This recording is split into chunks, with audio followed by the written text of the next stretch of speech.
Igbo leaders fought hard for one Nigeria, while Northern and Yoruba leaders opposed, late Chinua Achebe once said. Achebe says, the first to object were the Northerners led by the Sadona, who were followed closely by the Awolowo that had created the action group.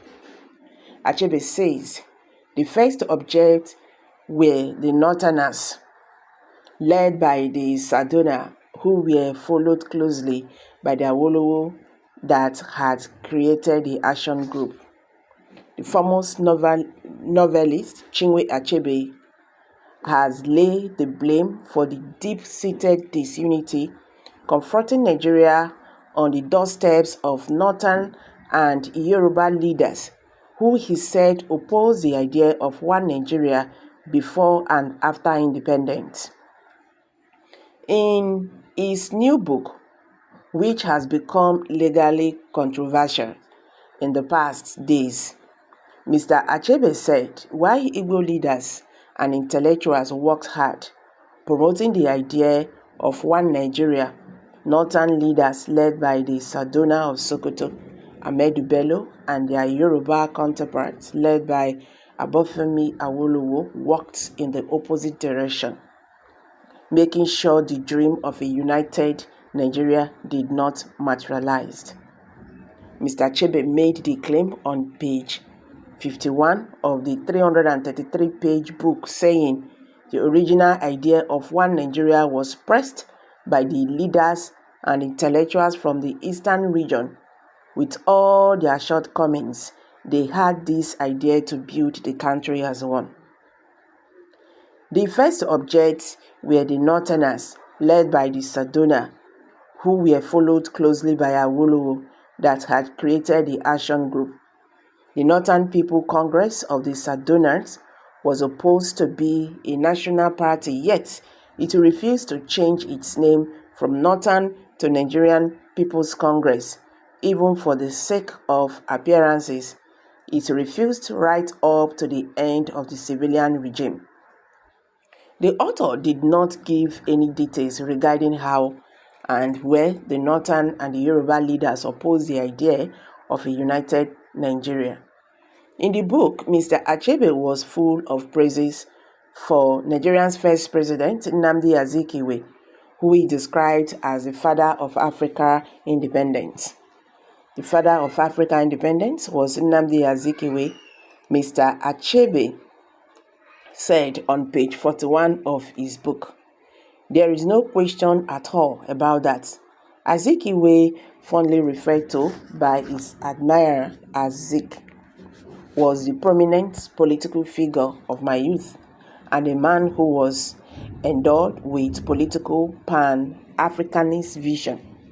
He had help, no doubt, from several eminent sons and daughters of the sun. Mr. Achebe criticized of Mr. Awolowo's civil war policies in the book had earlier sparked a kind of disagreement between the Yoruba and the Igbo in Nigeria and fired up a rare dichotomy between the two ethnic nationalities, with each side teaming with their kinsmen. Nearly a week after an excerpt of Mr. Achebe's memo blaming Mr. Awolowo for starving to death over 2 million Biafran children became public, leading Yoruba leaders and activists have poured invectives on the writer. In turn, Mr. Achebe's Igbo kinsmen have sided with him, justifying his claims and attacking Yoruba critics in return.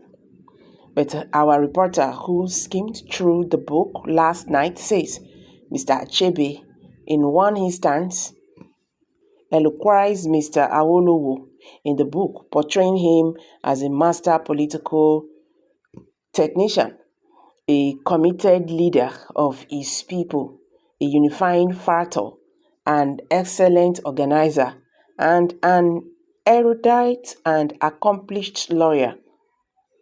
Mr. Awolowo was clearly one of Nigerians' dominant political figures of its time, Mr. Achebe wrote in the book.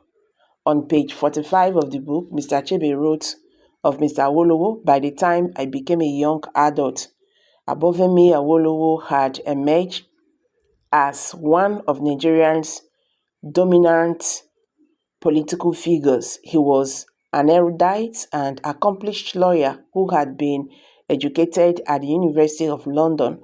When he returned to the Nigerian political scene from London, Awolowo formed the once powerful political establishment of Western Nigeria in disarray. Sidetracked by partisan and intro-ethnic, Chief Awolowo and close associations reunited his ancient Yoruba people with powerful glue." So guys, we cannot just go on again.